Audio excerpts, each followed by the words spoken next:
अस्सलामुअलैकुम, आप देख रहे हैं हो क्या रहा है। मैं हूं Faisal Abbasi, group editor 92 news. Irshad Ahmed Arif साहब साथ हैं। शुक्रिया इरशाद साहब आपका। गुज़श्ता रात बहुत बड़ी बैठक हुई रायवंड में, जाती उम्रा में, जिसमें मुस्लिम लीग नून के कायद मियां मोहम्मद नवाज शरीफ, सदर Pakistan Asif Ali Zardari, chairman Peoples Party Bilawal Bhutto Zardari और सबसे कलीदी शख्सियत JUIFA के सरबराह मौलाना फजल रहमान और वज़ीर-ए-आज़म पाकिस्तान शहबाज शरीफ भी शरीक हुए। सर जोड़े बैठे ये सियासी अकाबरीन, और मुल्क में इस वक्त जो बहस है, जो सबसे हॉट इशू है आइनी तरमीम का, इस पर गुफ्तगू होती रही है। बिलाखिर मौलाना फजल रहमान जो हैं उनकी तरफ से प्रेस कॉन्फ्रेंस की गई और ये ऐलान एक मरतबा फिर से किया गया कि जो अदलिया में इस्लाहात हैं उससे मुतालिक इत्तफ़ाक़ राय हो गया है। आज जो पार्लिमान की खुसूसी कमेटी है उसका इजलास हुआ है। इस इजलास में भी ये बताया गया है कि कल तक जो बाज़ाब्ता मुसव्वदा है वो आ जाएगा। पाकिस्तान तहरीक इंसाफ अभी देख रही है, मौलाना फजल रहमान के साथ आज शाम उनकी मुलाकात होनी है। इस मुलाकात के बाद उनकी तरफ से भी इस सारे मामले में इनपुट आ जाएगी। लेकिन सबसे अहम बात यह है, जो खबर रिपोर्ट हो रही है उसके मुताबिक मुस्लिम लीग नून यानी हुकूमत और पीपल्स पार्टी दोनों ने जो वफाकी आइनी अदालत की तश्कील के लिए तरमीम थी उससे अब वो पीछे हट गई हैं। इत्तफ़ाक़ किया है कि अब एक आइनी बेंच तश्कील दिया जाएगा सुप्रीम कोर्ट ऑफ पाकिस्तान में, और जो मुसव्वदा JUI का सामने आया है उसमें जो हाई कोर्ट्स हैं उनमें भी आइनी बेंच कायम करने की तजवीज़ दी गई है। कुछ दीगर भी मामलात हैं। ये भी बात सामने आ रही है कि जो 19वीं आइनी तरमीम थी उसको मुकम्मल तौर पर ख़त्म कर दिया जाए। बहरहाल जो जामे मुसव्वदा है जब वो सामने आएगा तो पता चलेगा कि किसका इख्तलाफ है, कौन साथ है कौन साथ नहीं है। सेनेटर इरफान सिद्दीकी ने यह कहा है कि कल सेनेट में पेश कर दी जाएगी ये जो आइनी तरमीम है इसका मुसव्वदा। इन तमाम मामलात पे बात करेंगे। हसन रज़ा पाशा साहब ने भी हमें ज्वाइन किया है, पाकिस्तान बार काउंसिल की नुमाइंदगी कर रहे हैं, मायनाज कानूनदान हैं। पाशा साहब बहुत शुक्रिया आपका, आपकी तरफ आएंगे। इरशाद साहब थोड़ा हम पॉलिटिकली देखेंगे। कल बैठक हुई, जो विजुअल्स आए, नवाज शरीफ साहब उमूमी तौर पे जिस कुर्सी पे ख़ुद बैठा करते हैं उस पे मौलाना फजल रहमान साहब बराजमान थे, उनको बिठाया और उसके बाद ये ऐलान हुआ कि अदलिया से मुतालिक इत्तफ़ाक़ हो गया है। बुनियादी तो पीपल्स पार्टी और मुस्लिम लीग नून तो वफाकी आइनी अदालत बनाना चाहते थे। अगर वो बात मान ली जाए कि वो पीछे हटकें, दैट मीन्स तो फिर मौलाना ने अपनी बात मनवाई है। मेरा ख़्याल है मौलाना ने अपनी बात नहीं मनाई, जो हकीकत थी, एक तल्ख़ हकीकत थी, वो कबूल करनी पड़ी है सबको। पहली बात तो ये है कि ये दावा गलत साबित हो गया हुकूमत का, हुकूमती इत्तेहादियों के आके जी हमारे पास अक्सरियत है। वो कल भी मोहताज, यानी वो अक्सरियत जो आइनी तरमीम के लिए ज़रूरी है, कल भी वो मौलाना फजल रहमान साहब के मोहताज थे और PTI के मोहताज थे, आज भी हैं, शायद कल भी होंगे। क्योंकि ज़ोर ज़बरदस्ती से, लालच से, वफ़ादारियाँ तब्दील करके, कोई मेंबरान के ज़मीर ख़रीद करके अगर आप कोई आइनी तरमीम करेंगे तो वो काबिल कबूल ना मुआशरे के लिए होगी, ना कोई सेहतमंद अलामत होगी, और उस आइनी तरमीम की कोई हैसियत वक़्त नहीं होगी। एक बात। दूसरी, ये जो शोशा छोड़ा गया था जी, हमने तो मिसाक जमहूरियत में वादा किया था आवाम से, तो मिसाक जमहूरियत जब 18 साल आपको याद नहीं आया तो लोगों ने मजाक उड़ाया कि 2 हुकूमतें आपकी, मुस्लिम लीग नून की भी हुकूमत 5 साल रही, पीपल्स पार्टी की 5 साल रही, 18वीं तरमीम आपने मंजूर कराई, आइन में 105 के करीब तरामीम हुई। उस वक्त आपको ये याद नहीं रहा कि मिसाक जमहूरियत में तो एक वफाकी आइनी अदालत भी थी, तो उसकी कोई अखलाकी साख नहीं थी उस बात की। चुनांचे अब दोनों जमातों को पीछे हटना पड़ रहा है और वो बता भी नहीं रहे कि वो मिसाक जमहूरियत कहाँ गया। बल्कि बिलावल साहब ने तो कमाल किया, 1931 का एक कायद-ए-आज़म का बयान लेके आए। वो भाई उसके बाद पाकिस्तान बना, पाकिस्तान का आइन बना, किसी ने कोई वफाकी आइनी अदालत की बात नहीं की। जो हमने 1935 का एक्ट को आइन की शक्ल दी तो उसमें वो रद्द-बदल कुछ किया था ना, तो उसमें वो रख देते, कायद-ए-आज़म की ज़िंदगी में रख देते। 56 का आइन बना, 62 का आइन बना, 73 का आइन बना, उसके बाद इतनी तरामीम हुई, भुट्टो साहब 5 साल इक़्तिदार में रहे, तो किसी को याद नहीं था कि कायद-ए-आज़म ने ये भी बात की थी। लेकिन अब लग यूँ रहा है कि बेटर सेंस प्रिवेल कर रही है। मुस्लिम लीग नून को भी एहसास हो गया है कि जो हमसे करवाया जा रहा है या जो हम करना चाहते हैं आइन के ख़िलाफ़, जमहूरी जो रिवायात हैं उनके ख़िलाफ़, पार्लिमानी निज़ाम के ख़िलाफ़, वो तो काबिल यानी आप कह रहे हैं कि जमहूरियत प्रिवेल कर रही है। अब जमहूरी आखिर बिल उन दोनों सियासी जमातों को उस तरफ आना जा रहा है जिसका मुतालबा वकला बिरादरी कर रही थी, सिविल सोसाइटी कर रही थी, आइन और जमहूरियत से लगाव रखने वाले हलके कर रहे थे कि आप ज़ाती मफाद को और वक्ती मफाद को पीछे रखें। आइन में तरमीम अगर करनी है तो वो एक पायदार होनी चाहिए, कौम के मफाद में होना चाहिए और जमहूरी रिवायात के मुताबिक होने चाहिए। लेकिन मेरा ख़्याल है हसन रज़ा पाशा साहब कानूनदान के तौर पर भी, बार काउंसिल के मेंबर के तौर पर ही बेहतर हमारी रहनुमाई कर सकते हैं कि ये फरमाएँ कि ये वफाकी आइनी अदालत तो बार काउंसिल का भी मुतालबा था, अगर ये दोनों जमातें पीछे हट गई हैं तो फिर ये आइनी तरमीम की ज़रूरत क्यों पेश आ रही है? बिस्मिल्लाहिर्रहमानिर्रहीम। अरशाद साहब, उसके बावजूद आइनी तरमीम की ज़रूरत है। देखें, अगर कंसेंसस डेवलप होता है और तमाम पॉलिटिकल पार्टीज एक पेज पे आ जाती हैं आइनी बेंच के हवाले से भी, तो ये भी बहुत अच्छी बात है। आप देख लें कि पीपल्स पार्टी और मुस्लिम लीग नून और उनके इत्तेहादी जमातें एक स्टेप डाउन हुई हैं और मैं समझता हूँ कि यही जमहूरी रवैये हैं जिनको देखा जाना जरूरी है कि पार्टीज ने अब एक मुत्तफिका तौर पर आइनी तरमीम करने के लिए ये चीजें की है। मेरी पिछले हफ्ते वफाकी वजीर कानून से एक मीटिंग हुई, कुछ एक दो मामला थे जिनमें तो ये भी बात हुई, तो मैंने जब उनसे पूछा कि क्या सूरत हाल है आइनी तरमीम के हवाले से, तो उन्होंने कैटेगरिकली ये कहा कि नंबर गेम तो हमारी पूरी है, लेकिन हम ये चाहते हैं कि मौलाना को लाजमी हम ऑन बोर्ड लें कि सारी जिंदगी एक चीज बात रहेगी जी कि 63A की बेनिफिट लेके तो ये तरमीम की गई है, तो उस पे एतराजात रहते। और ये बात ज्यादा मुझे साहिब लगी कि उन्होंने यानी हुकूमती हलकों ने मौलाना को ऑन बोर्ड लिया और मुसलसल एक काम करते रहे और बिल आखिर मौलाना भी सिर्फ अपनी सोच लेकर नहीं गए थे, जो मुझे नजर आ रहा है और आप भी यकीनन इस बात की तायद करेंगे कि पीटीआई की भी सोच एक साथ लेकर चले थे। और आपको भी याद होगा कि जब ये स्टार्ट में जब ये बात हुई कि आईनी कोर्ट बनने जा रही है, तो उस पे जो पीटीआई के ज़ोमा है उन्होंने कहा था कि आईनी बेंच बना दें तो इसमें कोई मजायका नहीं है। सही है। मेरा नहीं ख्याल कि अब पीटीआई भी इस मामले में रिट्रीट करे या बैकफुट पे जाए, क्योंकि उनकी तरफ से भी ये मुतालबे आते रहे हैं। मैंने खुद कई प्रोग्राम से ये कहा था कि 2 चीफ जस्टिस बनेंगे तो इख्तियारात की जंग जारी रहेगी और ऊपर कोई मैकेनिज्म नहीं दिया गया कि अगर उन दोनों में इख्तियारात की तकसीम का कोई झगड़ा होता है तो फिर कौन सा ऐसा इदारा है जो इनको सेटल डाउन करेगा, या कौन सी ऐसी शख्सियत है जो इस मामले को जो है वो सीधी रास्ते पे लाएगी। तो ये एक झगड़ा मुसलसल रहेगा। बहुत अच्छी बात है। आप देखिए शरीयत bench already supreme court of Pakistan में काम कर रहे हैं। वो जो जजेस हैं सुप्रीम कोर्ट के शरीयत एपलेट बेंच के, वो आम केसेस नहीं सुनते। जब भी मामला कोई शरई हवाले से जो तजवीज़ आती है, उनके पास कोई रेफरेंस आता है, तो फिर वो बेंच तश्कील दिया जाता है और वो बैठ के शरई। पाशा साहब सवाल ये है कि क्या ये समझें कि पाकिस्तान बार काउंसिल भी अब मौलाना के मौक़िफ़ की तायद कर रही है, जो आप भी पहले बात कर रहे थे कि वफाकी आईनी अदालत होनी चाहिए, क्या अब आप समझते हैं कि ये बड़ी सेन है कि एक बेंच आप बना दें और दीगर जो इस्लामाबाद बार है या लाहौर बार हैं वो भी ये बात कर रहे थे, तो एक इत्तफाक़ राय इस तरह हो गया है इस पे?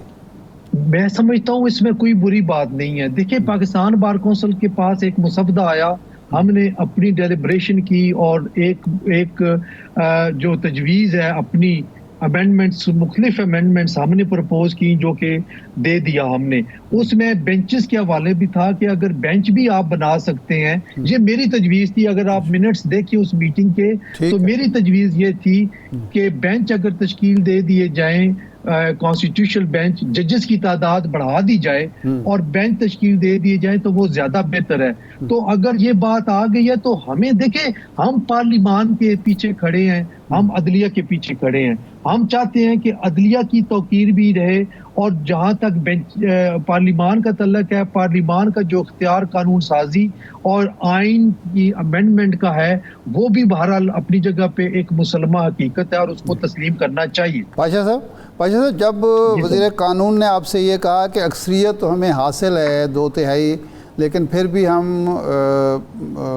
मौलाना फजल रहमान साहब को ऑन बोर्ड लेना चाहते हैं, तो आपने सवाल नहीं किया कि आपके तो मेंबरान हैं 211 या 12, तो अक्सरियत आपको कैसे हासिल है? आप लोटाक्रेसी के ज़रिए अक्सरियत हासिल करेंगे, हार्स ट्रेडिंग करेंगे?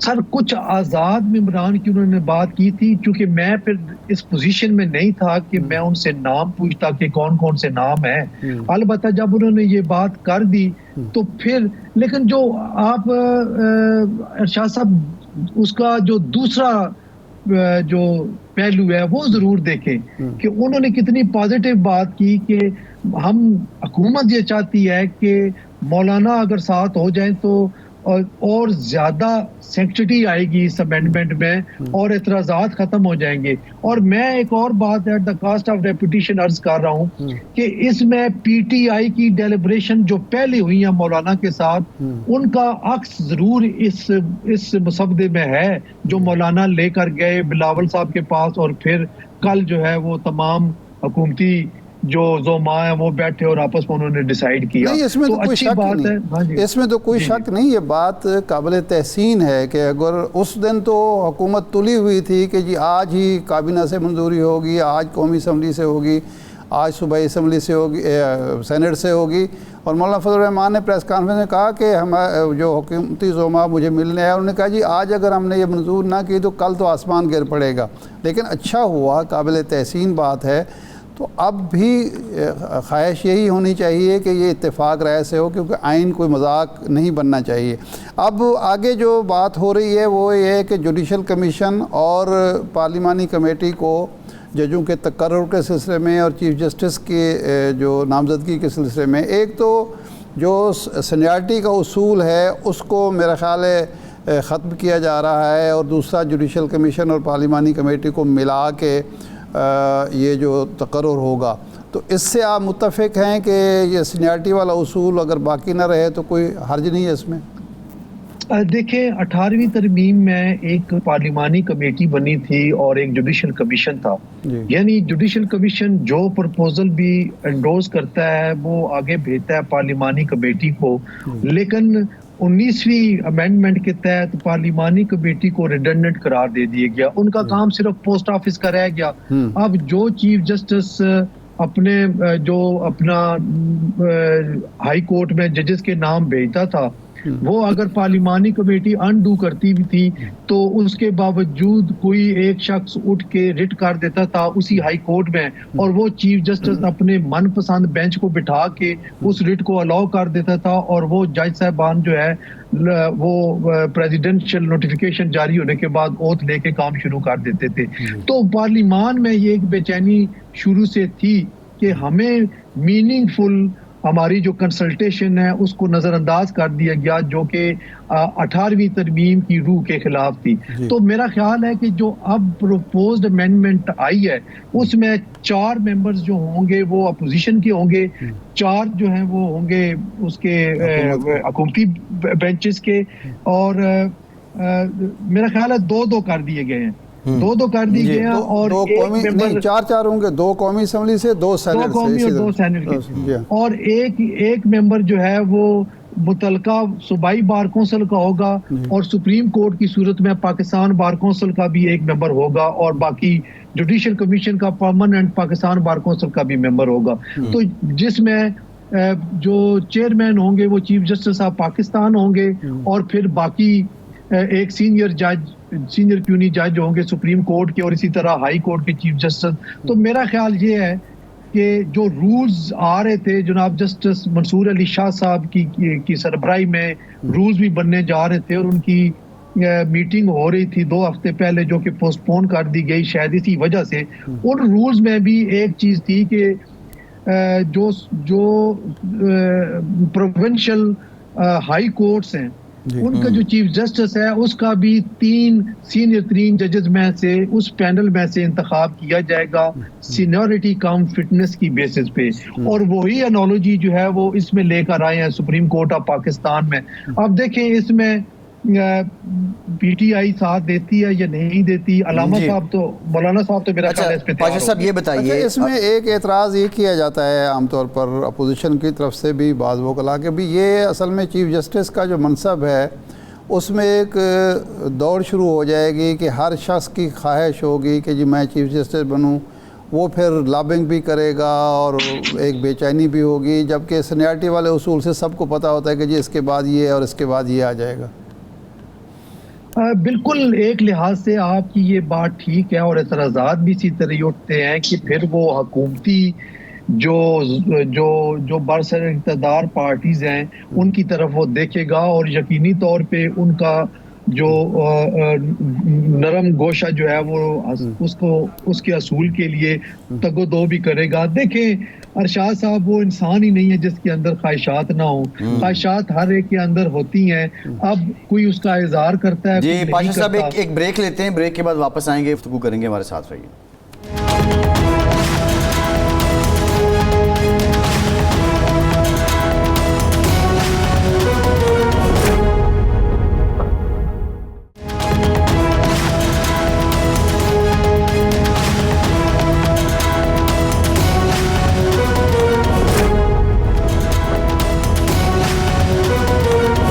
ब्रेक के बाद एक बार फिर से आपका खैर मकदम करते हैं। हमें ज्वाइन किया है अबूज़र सलमान नियाज़ी साहब ने। आप कानूनदान भी हैं और पाकिस्तान तहरीक इंसाफ के रहनुमा भी हैं। बहुत शुक्रिया नियाज़ी साहब आपका। नियाज़ी साहब ख़बरें ये आ रही हैं कि हुकूमत और पीपल्स पार्टी अब जो वफाकी आइनी अदालत की तश्कील से मुताल्लिक तरमीम थी उससे पीछे हट रही है। आपकी जमात भी ये तजवीज़ देती रही कि आइनी बेंच बन जाना चाहिए, तो अब क्या ये तवक्को करें कि ये जो आइनी तरमीम होने जा रही है ये मुत्तफ़िक़ा होगी और पीटीआई के लोगों की इसको सपोर्ट हासिल होगी?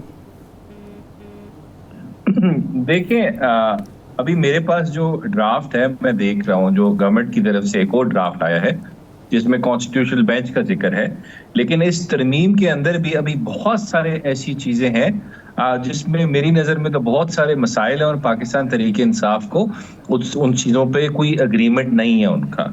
आगे अभी हमारी 10 बजे मुलाकात होनी है मौलाना फजल रहमान से, सलमान अकरम राजा साहब की।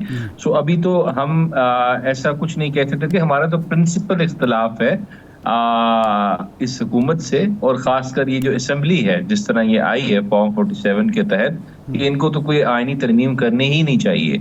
और जहां तक मौलाना फजल रहमान साहब से हमारी एक बातचीत चल रही थी, हम उनको समझाना चाह रहे थे कि ये जो आईनी पैकेज है ये अदलिया के ऊपर एक असॉल्ट है, एक हमले की कोशिश की जा रही है, उसको परमानेंटली एग्जीक्यूटिव और लेजिस्लेचर के ताबे करने के लिए जुडिशरी की इंडिपेंडेंस को खत्म करने की एक जाल बिछाया जा रहा है। तो हम तो इस वजह से इस तरामीम में जो भी हमें चीजें मिलती हैं जो हमें लगता है कि इंडिपेंडेंस ऑफ जुडिशरी पे हमला है, हम उनको पॉइंट आउट कर रहे हैं। अभी भी इसमें बहुत सारे मसाइल हैं, जैसे आईनी अदालत का तो जिक्र नहीं है, लेकिन आईनी बेंच में भी एक जैसे कहा गया है कि जी कमीशन जो है वो सिलेक्ट करेगा उसमें जजेस कौन से होंगे, हमें इस चीज से इख्तलाफ है।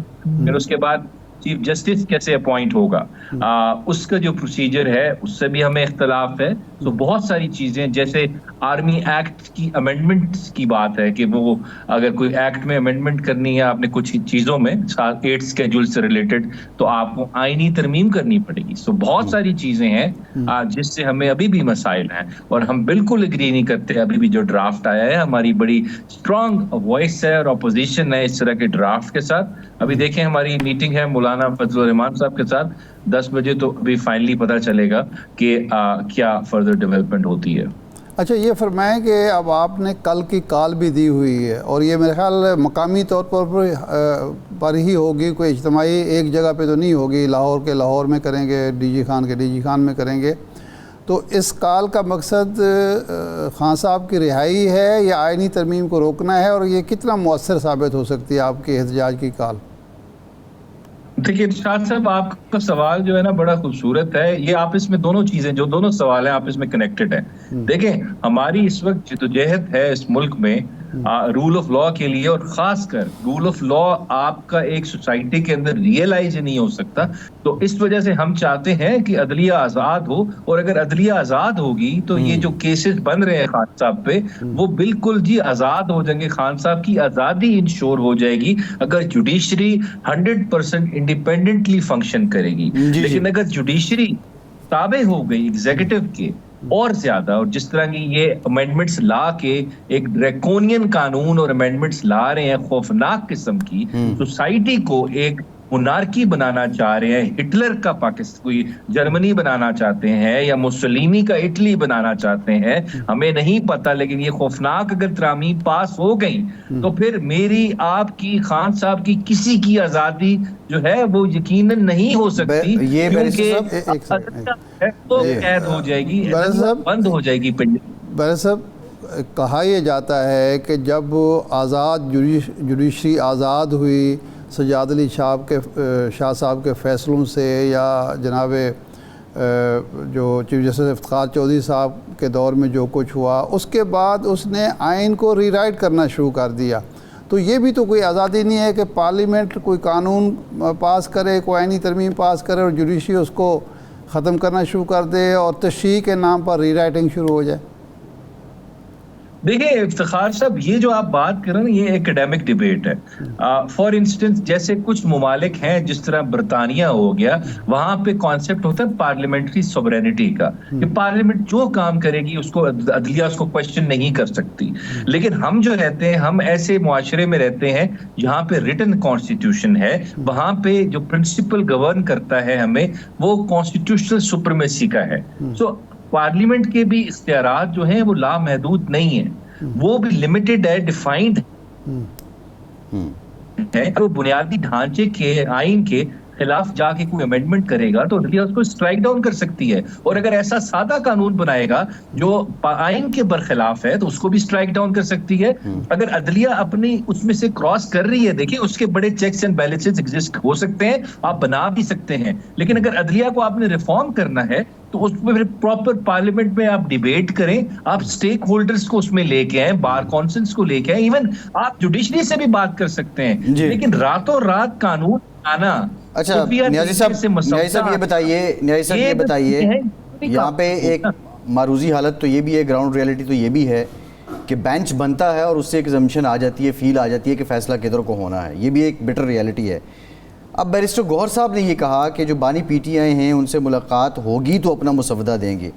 अब क्या समझा जाए कि आपके पास एक जवाज़ पहले ही मौजूद है, बैरिस्टर साहब ने दे दिया है, मुलाकात नहीं होगी तो आप इस अमल का हिस्सा ही नहीं बनेंगे, और मौलाना से अभी जो आप मुलाकात कर रहे हैं ये क्या ज़बानी जमा खर्च है फिर, और क्या आपकी मुलाकात होने दी जाएगी? मौलाना से हमारी बड़ी फ्रूटफुल डिस्कशन हुई है और काफी हद तक हमारी बातचीत हुई है, हमारा बड़ा इनपुट है, उन्होंने बड़े तहम्मुल से बात सुनी। और मैं आपको एक चीज पर बता दूं, मेरे ख्याल से मौलाना ने तारीख में अपना नाम रकम कर दिया है। ये आईनी तरमीम में एक दीवार की तरह उसके सामने वो खड़े हुए हैं, तो ये तारीखी काम उन्होंने किया है। वो मेरी नजर में तारीख में एक हीरो कंसिडर होंगे अगर ये आईनी तरमीम नहीं होती।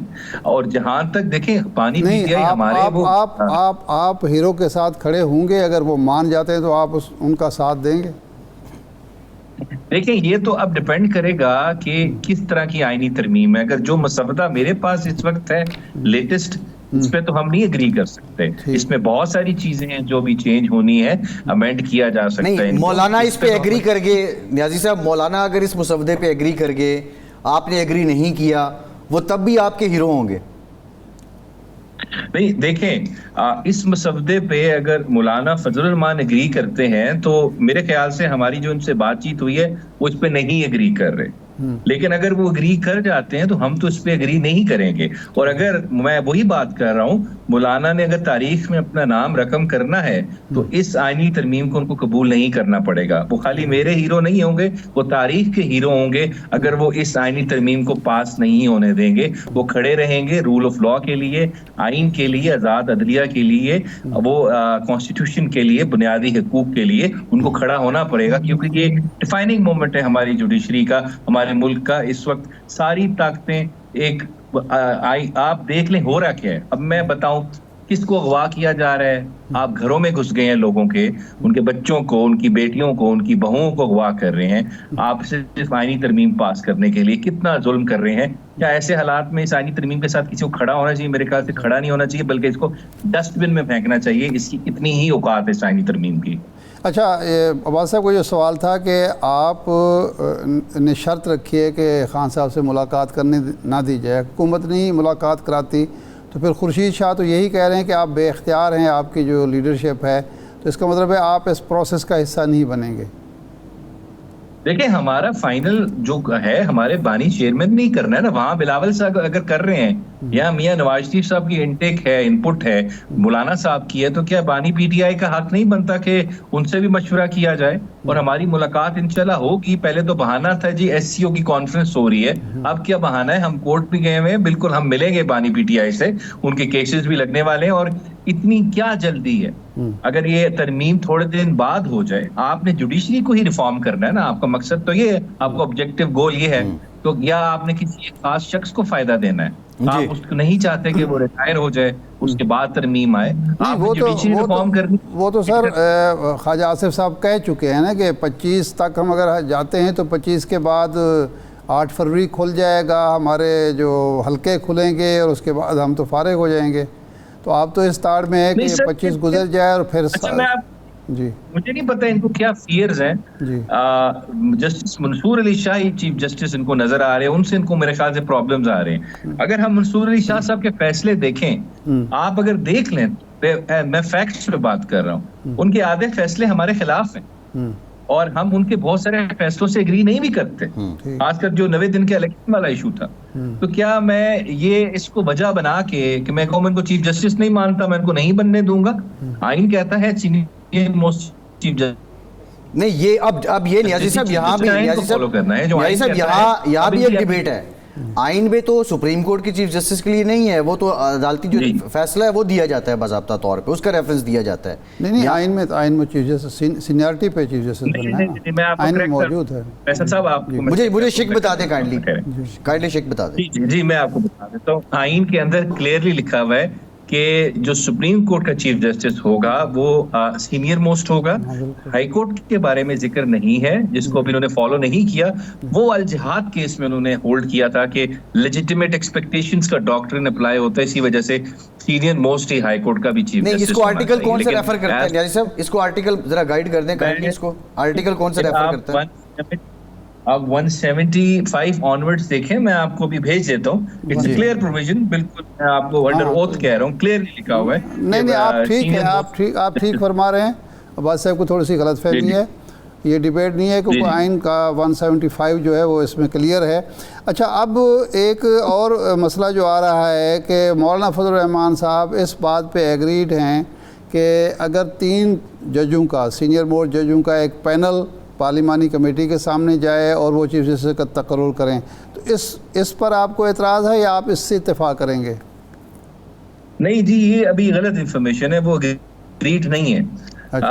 इस पे हमारी उनसे बातचीत चल रही है और एक तो पहली बात है टॉप 3 वाली ये चॉइस ऐसे में प्रॉब्लम है, और फिर उस टॉप 3 में से जो चूज करना है उसका मोड, उसका मैनर, उसका जो मेथड है, उससे भी हमें प्रॉब्लम है। अभी 10 बजे हमारी इसी चीज पे उनसे मुलाकात होनी है, तो ये कहना कि वो इस पे एग्री कर गए ये गलत बात है। हमारी उनसे बातचीत चल रही है, ऐसी कोई बात नहीं, ये गवर्नमेंट के मसवदा है, इस पे भी एग्रीमेंट मौलाना साहब का पूरा नहीं है, ये गलत बात नहीं। मौलाना का जो अपना मसवदा मीडिया पर आया है उसमें तो ये बात मौजूद है।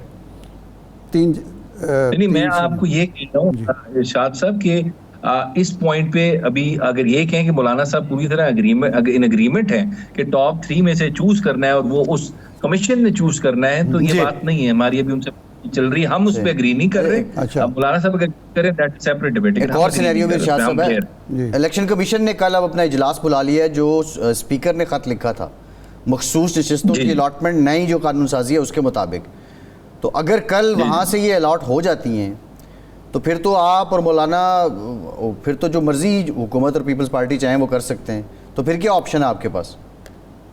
नहीं देखें, अलॉट इलेक्शन कमीशन अगर कर देगा तो this will be in violation of the judgment of the Supreme Court. अगर कानून चेंज भी हो जाए ना, फॉर इंस्टेंस अगर आप सिंपल लेजिस्लेशन से कोई चीज अमेंड भी कर दें लेकिन अगर एक कानून के तहत और एक आइन के तहत आर्टिकल 51 की इंटरप्रिटेशन के तहत मुझे सीट्स अलॉट हुई हैं, तो आप एक कानून पास करके मेरा वेस्टेड राइट जो है उसको इम्पेयर नहीं कर सकते। तो ये इलीगल होगा, गैर कानूनी होगा, गैर आईनी होगा, और इवन ये कंटेम्प्ट ऑफ कोर्ट होगा जो सुप्रीम कोर्ट की जजमेंट है। तो इलेक्शन कमीशन ने उसका जवाब देना है ऐसे गैर आईनी गैर कानूनी काम जी। या तो आर्टिकल 6 फेस करेंगे या कंटेम्प्ट ऑफ कोर्ट फेस करेंगे, लेकिन इसकी कोई कानूनी वुकत नहीं होगी, आईनी वुकत नहीं होगी ऐसे किसी भी एक्शन की। जी ठीक, बहुत शुक्रिया अमान नियाजी साहब आपके वक्त का। एक ब्रेक के बाद वापस आते हैं।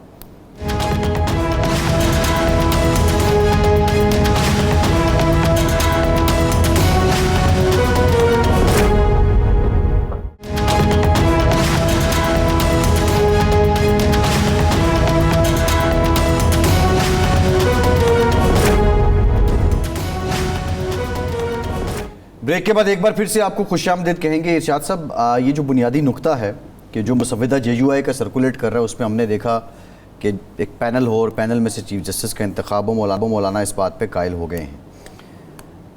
PTI, अभी नियाजी साहब को भी हमने सुना, जो पॉलिटिकल मोटिव हैं वो हुकूमत के भी हमें पता है, PTI के भी हमें पता है, PTI क्या चाहती है और ये हुकूमत क्या चाहती है। लेकिन अगर PTI मौलाना की ये बात नहीं मानती या मौलाना PTI को कायल नहीं कर पाते, तो आप समझते हैं कि फिर भी मौलाना जो ज़बान रायगढ़ में दे के आए हैं, बिलावल हाउस में दे के आए हैं, उस पर रहेंगे? नहीं, पहले तो बात यह है कि हमें क्या पता कि मौलाना क्या ज़ुबान दे के आए। नहीं, उन्होंने कहा ना अदलिया से मुताल्लिक इत्तफाक़ राय हो गया। इत्तेफाक राय उन्होंने ये किया कि मेरी तजावीज़ मान ली गई हैं, उन्होंने ये नहीं बताया कि हमने भी कोई उनकी तजवीज़ मानी है। ठीक है ना, एक बात। दूसरी बात यह है कि ये जो आइनी पैकेज है ये सिर्फ़ अदलिया से मुतल्लिक़ तो नहीं है ना, इसमें और बहुत सारी शिकें हैं। देखना ये होगा कि जब PTI मुलाकात करती है मौलाना से, तो वो जो ओवरऑल एजेंडा है या ओवरऑल ये इशू है या अमेंडमेंट है, उस पे कहाँ मौलाना और PTI के दरमियान इख्तलाफ है या इत्तेफाक होता है, एक बात। दूसरा ये है कि मौलाना अगर इत्तेफाक कर लें, वोट तो फिर भी पूरे नहीं होते। क्या हुकूमत ज़ोर ज़बरदस्ती से, जिस तरह अब अख्तर मैंगल साहब कह रहे हैं कि मेरे 2 सेनेटर्स को गायब कर दिया गया है, एक खातून असम्बली में खड़े होकर, नसीमा एहसान है गालिबन उनका नाम, वो रो रही हैं। ANP के एक सेनेटर कह रहे हैं कि जनाब जुल्म है, ज़्यादती है, पार्लियामेंट्री लॉजेस में जो है ये कुछ हो रहा है, तो मैं तो इस्तीफ़ा दे दूंगा, पार्टी की बात भी नहीं मानूंगा।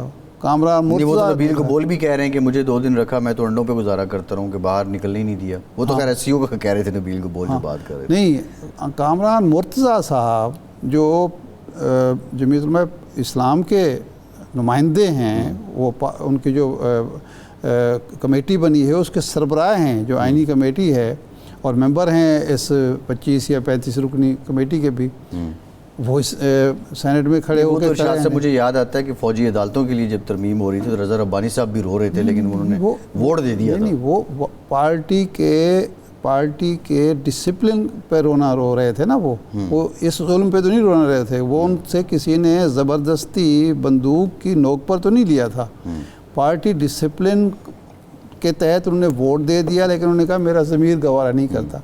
यहाँ तो लोगों के ज़मीर ख़रीदे भी जा रहे हैं और उन पर सख्ती भी की जा रही है। उमर अयूब ने असम्बली में खड़े होकर कहा कि जो बहू हैं शाहमूद कुरैशी साहब की, उनको उठा लिया गया, और जनाब स्पीकर मैंने आपको फ़ोन किया और उसके बाद वो सुबह नमाज के बाद वापस आई हैं। नहीं, वो आधे घंटे बाद तो उनकी जो नंद है उन्होंने ट्वीट कर दिया, वो आ गई वापस। नहीं, आधे घंटे, सुबह मैं इसको फॉलो कर रहा था इरशाद साहब, जो ही उनका मैसेज आया उसके बाद फिर वो आ गई। मेहरबानो कुरैशी का मैंने भी देखा है जी, उसके आधे घंटे बाद नहीं, अच्छा खासा है।